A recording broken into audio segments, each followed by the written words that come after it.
പത്തനംതിട്ട കോന്നി കല്ലേലിയിലെ ശിവചാമുണ്ഡി ക്ഷേത്രത്തിൽ വൻ കവർച്ച. തിടപ്പള്ളി പൊളിച്ചകത്ത് കയറിയ മോഷ്ടാവ് 22 സ്വർണ്ണത്താലി ഉൾപ്പെടെ ആഭരണങ്ങളും 20,000-ലധികം രൂപയും മോഷ്ടിച്ചിട്ടുണ്ട്.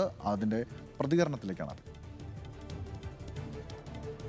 പതിവ് പോലെ ക്ഷേത്രം അടച്ച് ഇന്നലെ വൈകിട്ട് 6 മണിക്ക് അടച്ചിന്ന് രാവിലെ 6 മണിക്ക് ക്ഷേത്രം തുറന്ന് തിരുമേനിയാണ് രാവിലെ എന്നെ വിളിച്ച് പറയുന്നത് ക്ഷേത്രത്തിൽ കളവ് പോയിട്ടുണ്ടെന്ന്.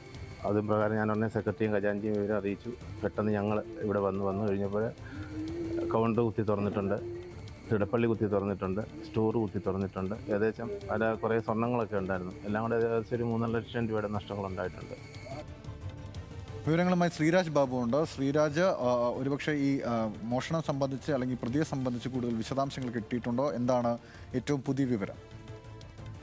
എന്തായാലും പോലീസിന്റെ അന്വേഷണം കാര്യമായി തന്നെ നടക്കുന്നുണ്ട്. ഇന്ന് രാവിലെയാണ് ഇത്തരത്തിൽ ക്ഷേത്രം തുറന്ന ശേഷം ഈ മോഷണം നടന്ന വിവരം അറിയുന്നത്. 22 സ്വർണ്ണത്താലി, 5 സ്വർണ്ണ പൊട്ട്, സ്വർണ്ണ ആൾ രൂപങ്ങൾ, അതുപോലെ തന്നെ ഈ അന്നദാന വഞ്ചിയിൽ നിന്നുമുള്ള പണം ഏകദേശം 20,000 രൂപ അധികം രൂപയായി പണരൂപത്തിലും നഷ്ടമായിട്ടുണ്ട് എന്നാണ് നിലവിൽ ഈ ക്ഷേത്രം ഭാരവാഹികൾ പറയുന്നത്. അതുപോലെ തന്നെ ഈ ഭാഗത്തു നിന്നും ക്ഷേത്രം മോഷണം നടന്ന ഈ സ്ഥലത്ത് നിന്നും ഒരു താക്കോൽ കൂട്ടവും അത് ഈ മോഷ്ടാവിന്റേതെന്നാണ് പോലീസ് പറയുന്നത്. അത്തരത്തിലാണ് അവരുടെ സംശയം. ആ ഒരു താക്കോൽ കൂട്ടവും എന്തായാലും ഈ പോലീസിന് ലഭിച്ചിട്ടുണ്ട്. കല്ലേലി ശിവചാമുണ്ഡി ക്ഷേത്രത്തിലാണ് കഴിഞ്ഞ ദിവസം രാത്രിയോ ഇന്ന് പുലർച്ചയോടുകൂടിയോ ഇത്തരത്തിലൊരു മോഷണം നടന്നത്. എന്തായാലും കോന്നി പോലീസിന്റെ നേതൃത്വത്തിലുള്ള സംഘം, അതുപോലെ ഡോഗ് സ്ക്വാഡും ഫിംഗർ പ്രിന്റ് ഉദ്യോഗസ്ഥരും എന്തായാലും നിലവിൽ പരിശോധന നടക്കുകയാണ്.